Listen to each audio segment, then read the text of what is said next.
huge move coming. A report reveals the Spurs' master plan as the draft approaches us at only 15 days away, highlighting the potential for the Spurs to trade the 14th pick and another player to get a better, more improving player on the roster. And we're going to break it down here on Spurs Digest with your host, Keenan Warner. And if you guys haven't yet, make sure you guys take a Spur of the moment. Get every Spurs moment by hitting that free subscribe button below so you don't miss all the great content we have coming for you daily. But let's just get right underway with it. The Spurs' aggressive intentions revealed in new report regarding the 14th pick in this year's draft. Of course, we've got number 2 that looks like it's slotted for Dylan Harper, but let's go forward. Spurs have been starting to make a little noise, and it's about time. There's been a ton of speculation surrounding what the Silver and Black could do, but nothing we could chalk up to anything more than spitballing. That changed today as Yahoo's Kevin O'Connor revealed what's recently learned from his NBA sources. What was said by these sources was this. Around the league, sources say the Spurs have explored packaging the 14th pick with a player to upgrade the roster. We've been talking about these hypothetical trades, obviously, with Dylan Harper if we're going for Giannis. If not, the 14th pick if you're going for Kevin Durant, Lauri Markkanen, Jaren Jackson Jr. There's been plenty of players, and there's a couple more players that I find interesting. But what this is saying is the Spurs actively understand they can still build in the draft, which they've already done, and keeping the 2 pick, but still get ready now players so they're ready for the present and the future, and I love all of it. This is a talented draft. We've heard it 100 times. Yes, it's talented 1 through 30. You're going to get talent in the second round. Obviously, when it comes to second round talent, it's can you progress with the team that you're on? But there are still players in the second round that are like, oh, they look like they could be a fine role player. And there are likely several teams interested in trading into the lottery, even if it is at 14.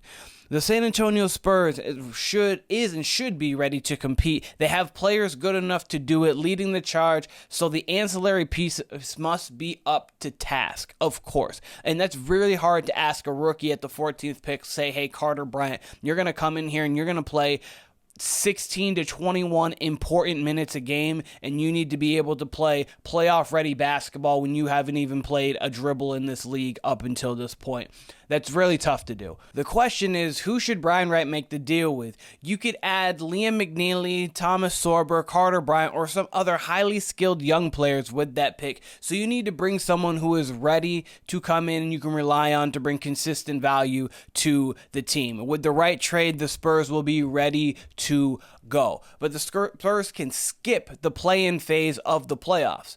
They make this right move. They're a play-in team at worst right now. They could just go out with this roster to even take out the second pick. But this team, after the De'Aaron Fox trade, we thought they were going to make the play-in. We thought they were going to be able to sneak into that 9-10 and play there.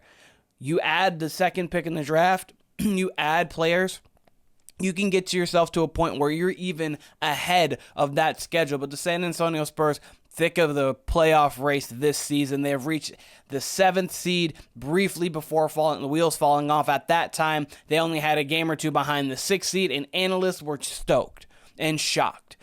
Coach Popovich wasn't there. The injuries had been a factor for the Spurs, and they were overachieving anyway. Wemby MVP talks even broached the top 5 MVP on the ladder. We thought that was a possibility. Defensive Player of the Year was locked up as the first dribble of the year was taken. But next year could be much better. Let's assume they add a player like Kevin Durant or Brooklyn's Cam Johnson. So just for reference, I know he's the player that we've been talking about probably the most over the last week on this channel, Kevin Durant. 26.6 points, 6 rebounds, 4.2 assists, about 53% from the floor, 43% from the three-point line. And the reason why we have been talking about this guy so much is because he is such a phenomenal player and a phenomenal scorer, and he fits everything we need. He can help with the rebounding. He's not a big, but he is 6'11", so he can help with length and size. He obviously, offensively, you can run the offense through him. You don't have to run the offense through him. He can still get his buckets, still get his points, stretch the floor for Wemby, teach Wemby how to grow and how to play as a player. So there is a lot that Kevin Durant could do for this roster, and I think that he would be probably the best choice that we could have, because with him too, it's a 2-year deal that you're looking at. You're looking at about 2 years of Kevin Durant, and then the money is no longer there. The money's off the books. You don't have to worry about him. He kind of can go. He can just go. Because after this year, I believe he has the option. I believe he has an option, or he's an unrestricted free agent. But if he plays well, he wants to come back, you can re-sign him again. If you're getting Kevin Durant, you're probably looking at a 2-year window to get Kevin Durant. And then by that point, you have Fox's contract fully kicking in. You're going to get a Wemby extension coming up here next year, but it'll probably kick in 2 years. So at that point, you'll have the money from Kevin Durant to really pour into Wemby, Fox, and then maybe some other assets there. But they're a real threat. Kevin Durant, Wemby, Stephon Castle, De'Aaron Fox, that's nice. That 4 looks really good. And I know at first this channel was, everybody talking on the channel wasn't really a fan of it. I see people coming around more to the idea of Kevin Durant, and I just don't see why you wouldn't. He is just such a talented player who could drop in on any given team at any given moment and just make them better. And it's not a long-term 5-year contract. If it was a 5-year contract, I'd be with you guys. I understand the financials matter.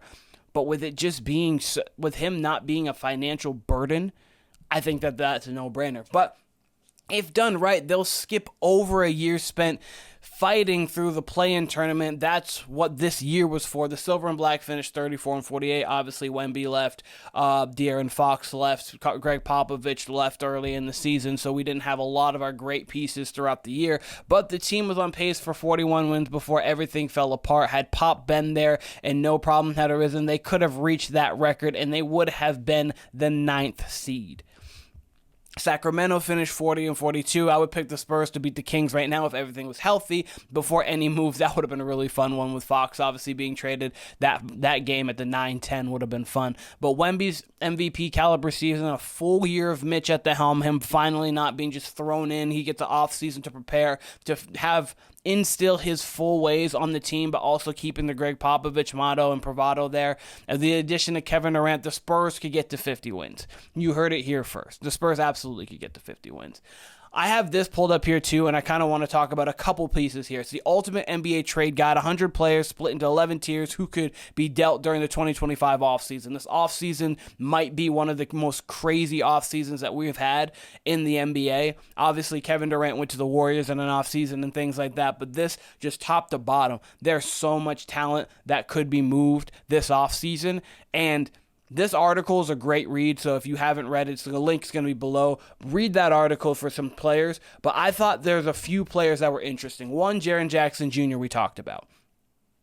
Jaren Jackson Jr. could be traded this offseason because the Grizzlies at some point might need to shake things up. They got to the second round of the playoffs. They lost. Ja Morant got injured. That was to the Warriors in 2022, and they haven't been anywhere since that point. And all of these trades that are going to be operating and all of these players are going to be operating with the 14th pick and probably Devin Vassell in mind. Just as an FYI to everybody, because we're not trading the second pick for Jaren Jackson Jr. The second pick's for one person only, and that's Giannis. And even that, for some, they don't want. So Jaren Jackson Jr. could be a guy that we target. You get a big to help out with Wemby, a guy who can stretch the floor, can shoot. Also a defensive player of the year level candidate every year he plays. He is just a guy who you can put on the floor and do a lot of the same things that Wemby does and a lot of the different things to complement Wemby, to complement De'Aaron Fox, to complement Stephon Castle and the others, depending on who we get in the draft as well or if we make a move there. But Jaren Jackson Jr. is another guy who I think would fit this team perfectly. He had 22 points per game, 6 rebounds, 2 assists, shot the 3 ball at 37.5%, 49% from the floor. So you've got an efficient big man at 6'10". The one thing you don't love is that he doesn't rebound the ball at a high level, especially for a big, but he can play defense, he can stretch the floor, he can shoot, and he would add a lot to this roster. Jaren Jackson Jr. is a guy that we could target, and there I believe the Grizzlies would take the 14th and Devin Vassell and maybe Jeremy Sochan for Jaren Jackson Jr. They get another guard to help out Ja Morant, depending on what they want to do with Ja Morant. You've got Jeremy Sochan, a young player who can help develop. You guys play defense well there. And then you get the 14th pick in the draft where you can help add to that team. And then us as the Spurs, we get a ready-made player who could go play big playoff minutes right now. That is one. Two, Trey Murphy. The Pelicans said there's no one untouchable.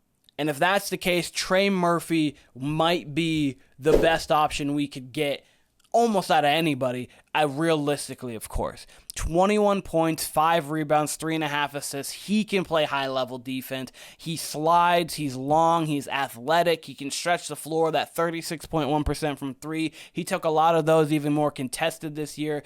Trey Murphy III would be a phenomenal asset for this roster. And you wouldn't have somebody who can just do something that other people can do. You'd have a guy who actually comes in there and makes a difference. He is a different kind of player, a different level player. You can put him at the 4 if need be, even though, like, if you did that, you're just saying, hey, Wemby, you're going to be big, and we're going with, like, a 4-wing lineup. You could do that. Obviously, he's 6'8", with long arms, so he's able to do that. Or you could really put him at the 3 or even the 2. He's played some 2. Trey Murphy is a versatile guy, and he would be a star-level athlete to add to this team right now. And he's still growing as a player, which would make that phenomenal. And then, if not the third one, another option from the Pelicans. This you wouldn't even have to give up. I think the 14th pick and maybe Jeremy Sochan for a guy like Herb Jones could do the same thing. And Herb Jones has a lot of the same intangibles and the kind of the same things that Trey Murphy has. Herb Jones is even a better defender. He's one of the most versatile defenders in basketball. And look at that. That's $14 million for next 2 seasons, and he is much more than that. You could get him on a cheap deal who could come in and be a ready-now player. But the Spurs organization will do their due diligence. They obviously have the scouting department. They have the basketball acumen to make all of these great decisions. These are just some spitball ideas that the Spurs could go after that actually could be available this offseason. And the thing is, they're looking to package that 14th pick, maybe Vassell, maybe Barnes, maybe Sochan, whatever, Keldon Johnson, whatever they're looking for, depending on the piece they're going to be getting back to help upgrade this roster. They've done their drafting portion. They drafted Wemby. They drafted Stephon Castle. God, I don't know why I blanked on his name, but they drafted Stephon Castle. Obviously, we got guys like Jeremy Sochan and Devin Vassell and everyone, but you drafted those 2, the 2 rookies of the year. And then now you're going to be drafting most likely Dylan Harper. That trio, that's enough. You made your trade for De'Aaron Fox to help get another piece there. Now you build around it, and if you need to trade for it to get veteran pieces to trade, then that's what you do. All teams are kind of built like that. The Warriors 14-15. How did they get there? They got a new coach, but you know what they also did? They got Andre Iguodala a few years back, a guy who was a veteran. They had Steph, Draymond, and Clay. They also trade for Andrew Bogut in the Monte Ellis trade. They get those kind of pieces. You trade, and then you build up.